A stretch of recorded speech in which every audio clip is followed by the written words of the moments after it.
আল্লাহ রাব্বুল আলামিন বলেছেন, ওয়ামা মিন দাব্বাতিন ফিল আরদি ইল্লা আলাল্লাহি রিজকুহা। এই পৃথিবীর বুকে এমন কোন বিচরণশীল জীব নাই যে জীবের রিজকের দায়িত্ব আমি আল্লাহ আমার নিজ হাতে গ্রহণ করি নাই। সব জীবের রিজকের চাবি আমার হাতে। কার হাতে? তাহলে ভয়টা কিসের? আপনার একটা পেট, তাই নিয়ে এত চিন্তা। অথচ এই পৃথিবীতে আল্লাহ পাক বলেন অসংখ্য প্রাণী আছে যাদের কোনো সঞ্চয় নাই। শকুন, শকুনের মরা গরু অনেকগুলি ব্যাংকে জমা আছে নাকি? কবে কোথায় একটা মরা গরু পাইছে আর খোঁজ নাই, খবর নাই। ওগুলা কি না খাইয়া মরতে দেখছেন রাস্তায় পথে ঘাটে? সুবহানাল্লাহ। অসংখ্য প্রাণী এভাবে দুনিয়া আছে।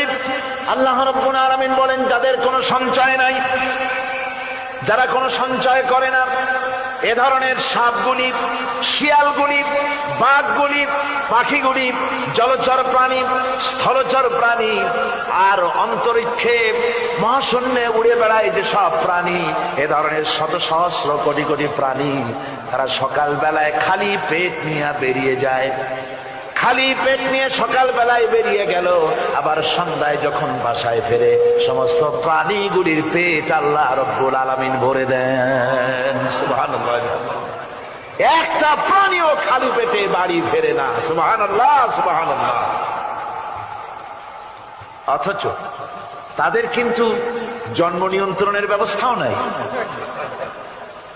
জঙ্গলে যত প্রাণী আছে তারা কি কোনদিন মিছিল করে এসে বলেছে বাংলাদেশ সরকার আমাদের জঙ্গলের মধ্যে কোনো খোঁজ খবর তো আপনারা রাখেন না, এখানে বাচ্চা কাচ্চা বেশি হইতেছে আর খাওয়াইতে পারি না, এবার কিছু পরিবার পরিকল্পনার ওষুধপত্র পাঠান? কোনদিন বলেছে? বলে নাই, বলবেও না। কে খাওয়ায়? আল্লাহ পাক খাওয়ায়, আল্লাহ পাক খাওয়ায়। সুতরাং আল্লাহ রাব্বুল আলামিন রিজকের মালিক, একথা বিশ্বাস করতে হবে। সেই বিশ্বাসের অর্থ এই নয় যে আপনি চুপ করে বসে থাকবেন আর ফেরেশতারা রান্না করে আপনারে রূপচাঁদা মাছ খাওয়াই দিয়ে যাবে, এরকম বিশ্বাস করতে হবে, কাজ করতে হবে।